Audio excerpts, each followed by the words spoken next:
Hello, everybody, and welcome back to another episode of The Push with Nick and KP. I'm KP. Nick is here in attendance with me once more because today we're going to be going through our NXT recap from last night's edition of the show. This is the 30th of September edition of NXT, so just comes off the heels of NXT No Mercy, which took place the weekend prior.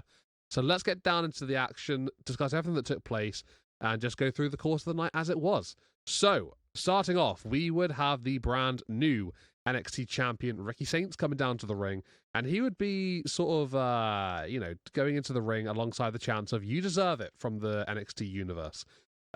This goes back to his win against Obafemi at No Mercy, and just basking in the glory of his achievement there was a very, very heroic effort from Ricky Saints, and the man that came out on top, defeating Obafemi is a very proud man indeed. He would look back, to claiming once before that he would headline all NXT PLEs and how he will win the NXT Championship one day, which the reality is, now that that has happened. So the reality is right here in front of us. He would then go on to talk about the doubts on him that, went into that match with Obafemi before confirming that he did, in fact, achieve, what was essentially the impossible. He says how he's learned to bet on himself before telling everybody that all they need to do is to believe in themselves as well. He's quickly interrupted by JC Jane, the women's NXT champion. She comes down congratulating him, on his achievement, before reminding him that actually there's bigger things to worry about. She's referring to the TNA takeover, that's been brewing, in the last couple of weeks, and that then basically just sparks Ava to come on down to the ringside area, where she actually agrees with JC Jane, begrudgingly to her. She does say that she agrees. And then she announces that Ricky and JC are the team captains for NXT going into that showdown event next week.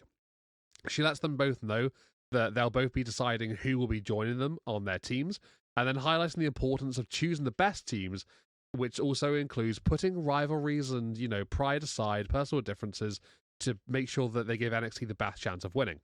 Sooner or later, Santina Morella, the TNA director, comes down and he interrupts the situation, basically saying how he agrees with Ava, but he does go on to say how Trick Williams will not be the captain for Team TNA. Too much of a sticky situation there. Santina can't trust him. I get that. It makes sense. He then announces that Mike Santana will be the men's captain before he himself makes his way to ringside. Santino goes on to discuss the women's side of things then, and he announces that the brand new women's knockouts champion of TNA, Kalani Jordan, who's actually an NXT superstar, will be the women's team captain. So quite interesting. He says that he can trust her and that she will be the team captain. So that's obviously a very interesting development there. Everyone gets into the ring before then Ava continues, saying how both teams must be finalized by the end of the night. And Santino weighs in quickly, saying, he thinks of this more as a situation as a showdown rather than a takeover. So yeah, going to be a showdown situation next week is what they're officially dubbing this one as. Looking forward to that taking place. And yeah, we get a little bit between JC and Kalani just at the end there, basically saying how, you're a turncoat and things like that. JC would call Kalani, and that she's only been a champion for a matter of a few days. So where do her intentions really lie? It's quite embarrassing, according to JC Jane. So, off the bat of that, we would then go into our next match, our first match of the night. That would see women's action taking place between Jada Parker and Lash Legend. And this opportunity to impress maybe JC Jane, the new team captain of NXT, going into that showdown event. Maybe opportunity for one of these two to book their spot into that team.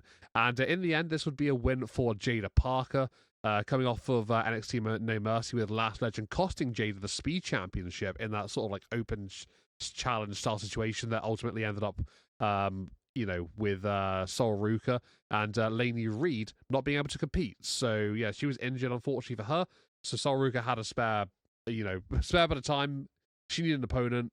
Jada Parker stepped in, and it would be Lash Legend to Costa. That transpired into this match. Very heated feud between these two women over the last number of weeks, probably a month or so. And Parker getting the win. Could that ultimately end this one? Possibly, it might do.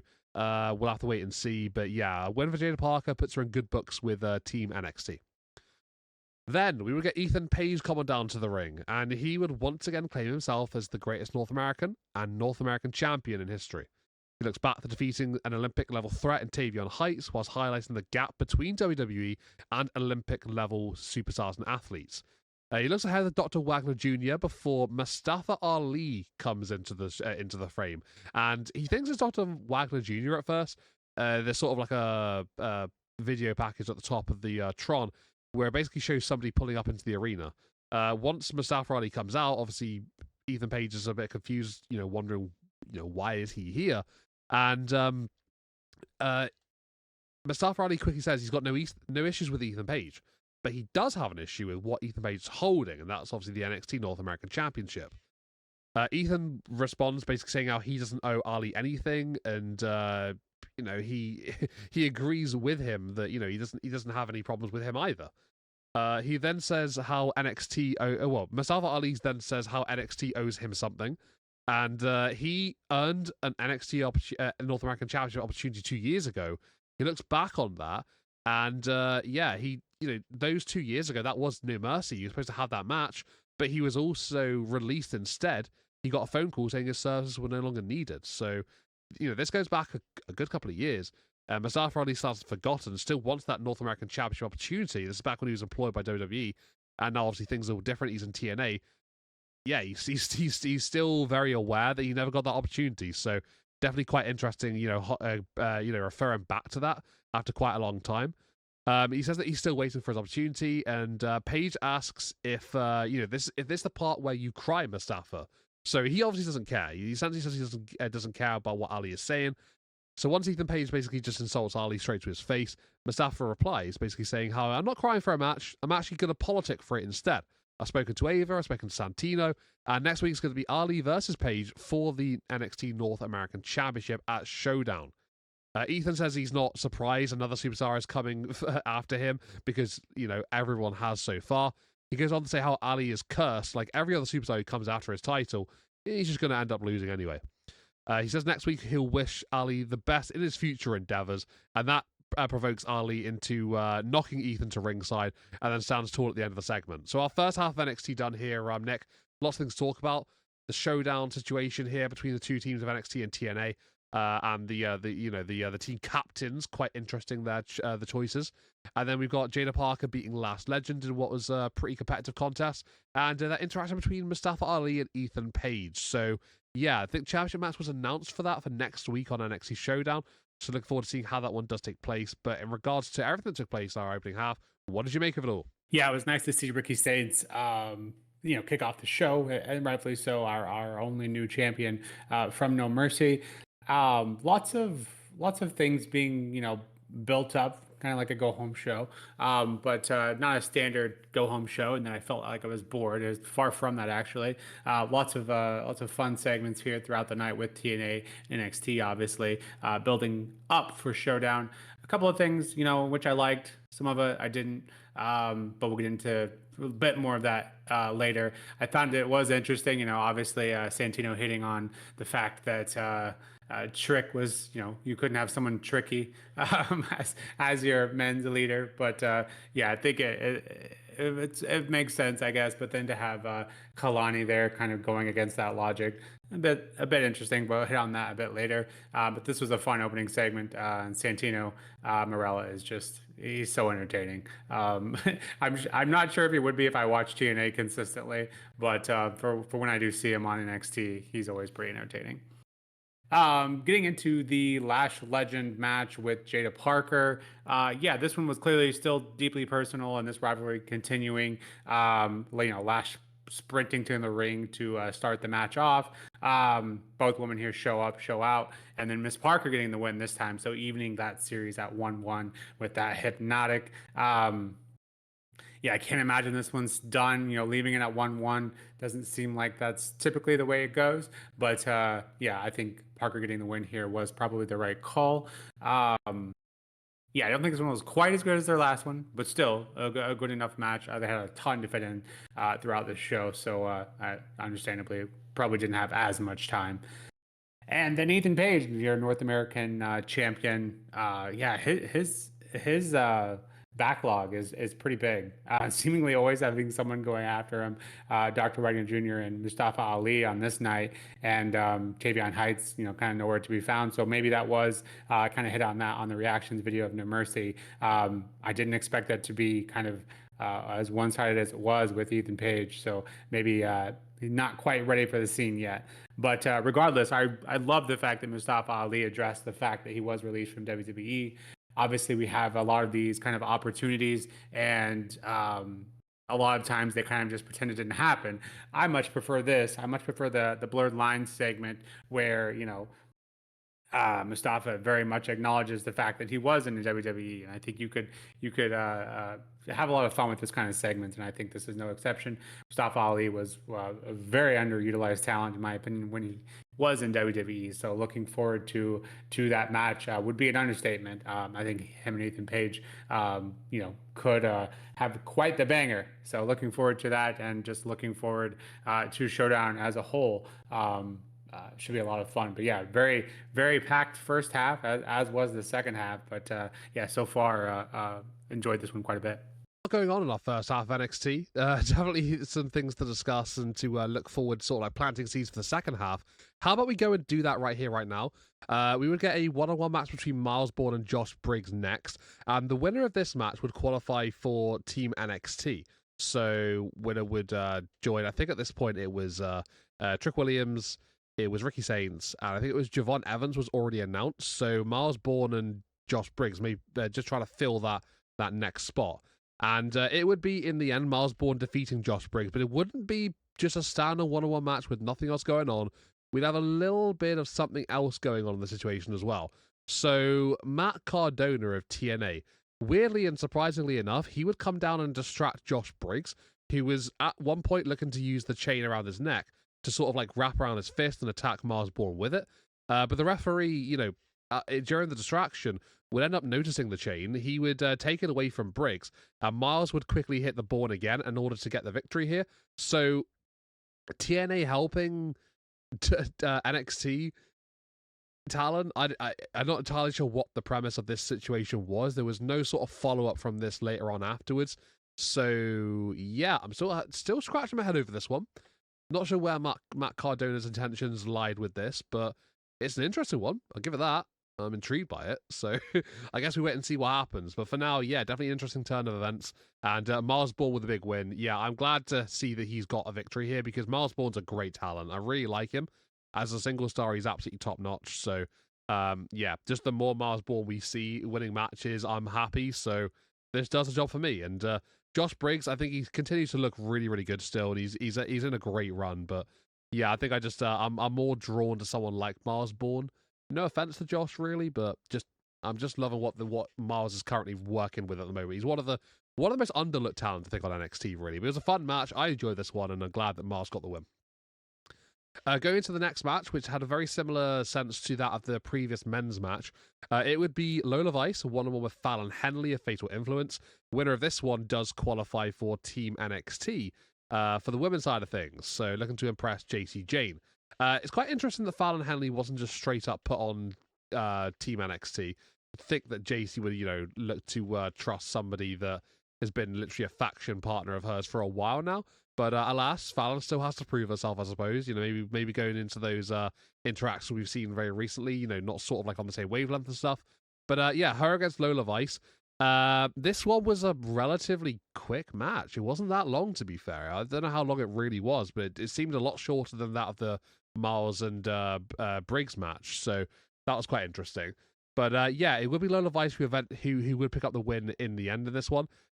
She would hit a spinning back fist on Fallon Henley in order to secure the 1-2-3, and she would book her spot on Team NXT. So she will go into that showdown match alongside JT Jane as one of the competitors. So yeah, very interesting turn of events there.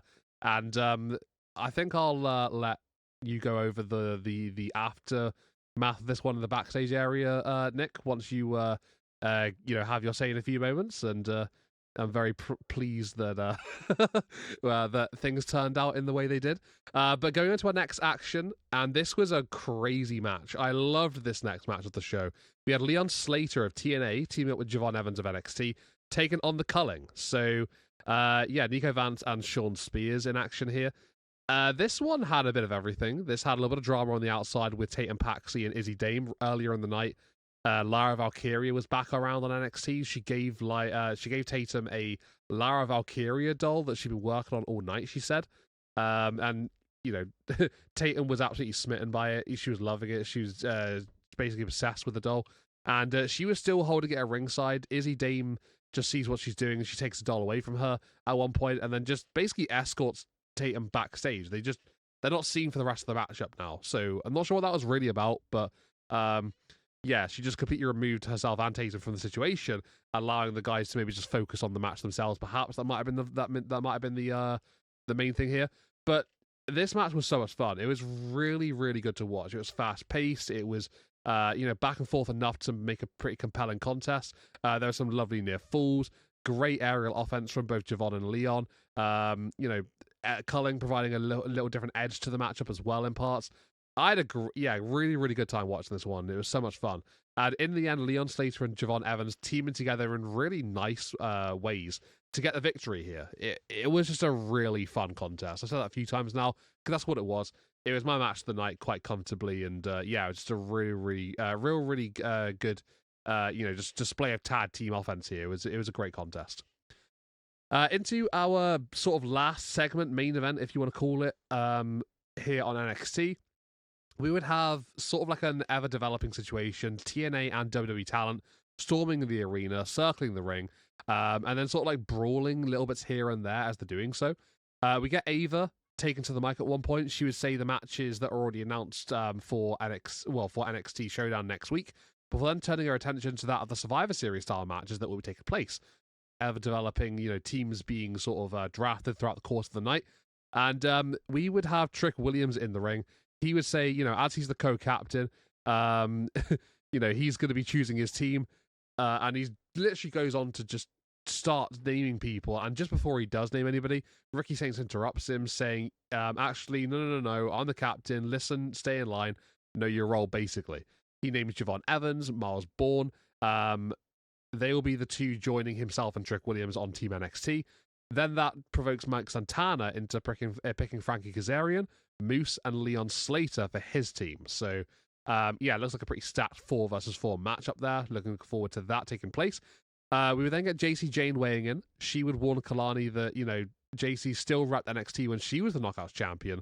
And she does call Kalani a 2-timing traitor before saying that her team for the showdown match will be Sol Ruka, Jada Parker, and Lola Vice. So, pretty strong team for Team NXT there.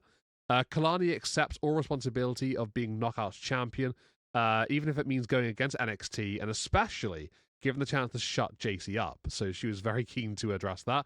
She would then choose her team for Showdown, and that would be the likes of Jessie McKay and Cassie Lee, formerly known as an iconic duo themselves, as well as Mara Sade, who is somebody that has actually been pretty recently involved in NXT, not till too long ago. So going over to TNA quite recently, and back in the NXT sort of situation here, and obviously this time representing TNA. So that could be quite interesting there between the history from those ladies.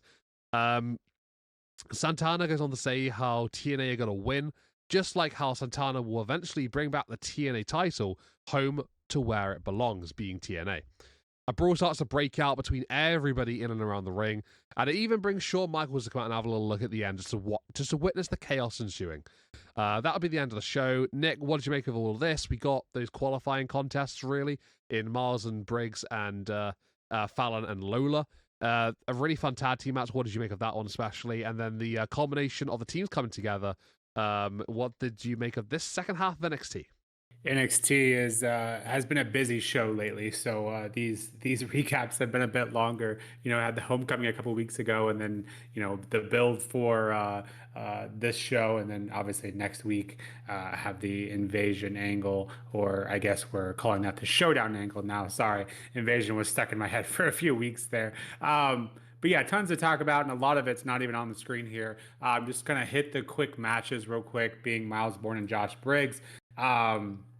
They're kind of interesting how they did all that. Obviously, the Josh Briggs Miles Bourne match was better, had more time than the Lola Vice Fallon Henley match for whatever reason. The Matt Cardona bit was interesting.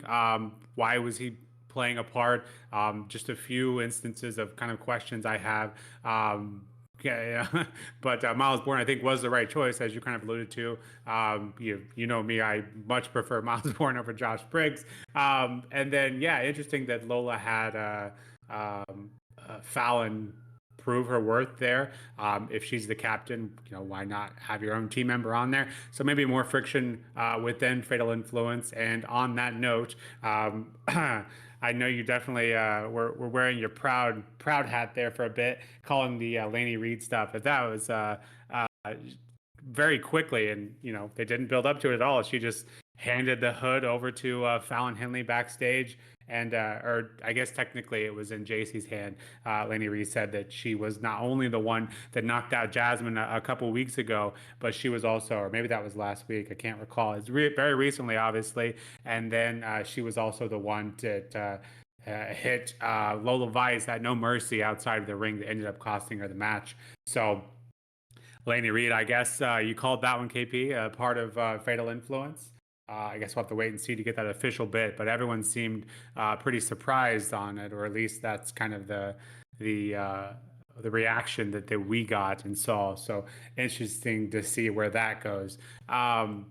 Speaking of Matt Cardona, kind of backtracking a bit there, and I guess I'm going to trust NXT to do something with that, but I assume they will. But on a very similar note, we had a backstage segment with Joe Hendry and Jordan Grace, who obviously I think were playing the role of a bit conflicted. Obviously, they have very big roles currently in NXT and TNA or previously.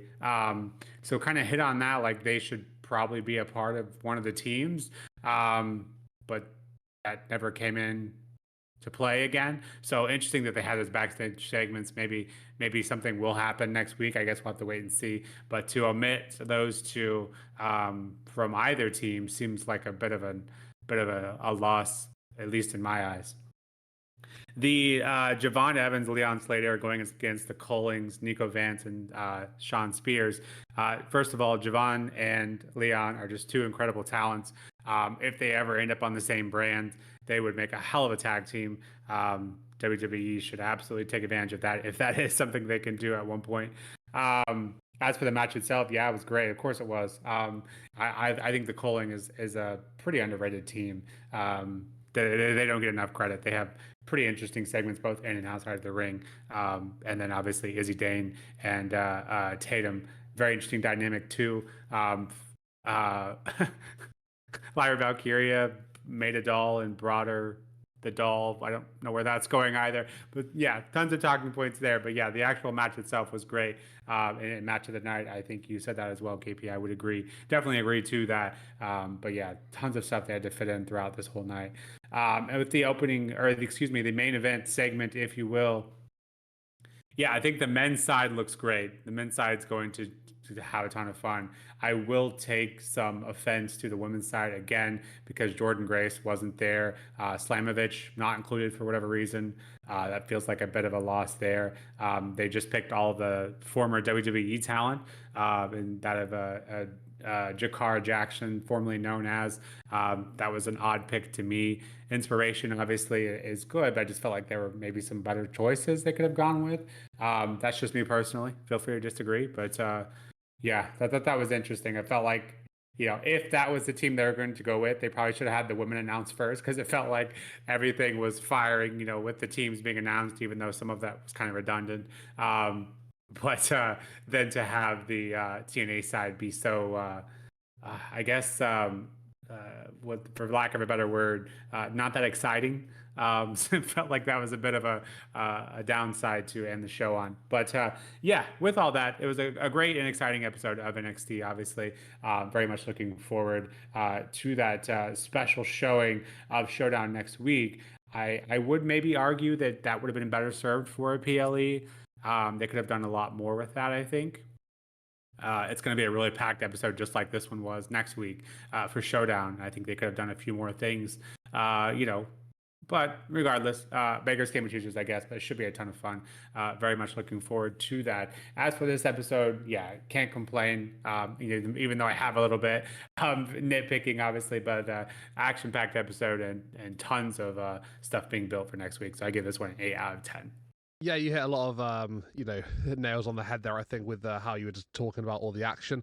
I think when it does come to this event, it would have been so amazing if it was a PLE.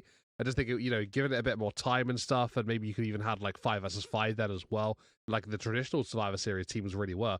Yeah, I think it would have been a much larger scale event, which would have been really, really top notch. So, I mean, obviously, we're still going to be getting it anyway on a weekly show, which is great, but yeah, I think a PLE would have been something really special. So maybe this is like a little tester idea, maybe just to see what they can sort of like do when they get down to it like this.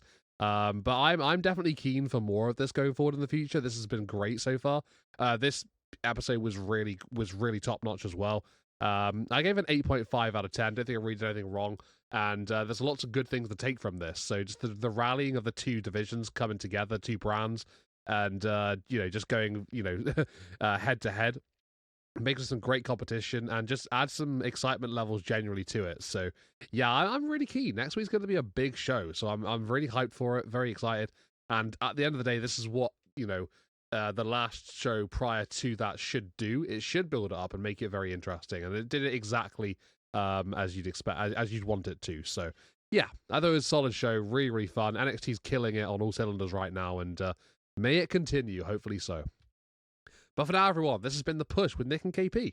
If you liked what you saw today in the video, then please consider hitting a like on the video and subscribing to our channel to keep up with future releases coming up very, very soon. We'd love to hear your thoughts on everything, whether you agree or disagree with what we're saying. Let us know in the comments, see what's going down, and yeah, we'd love to hear what's on your minds as well.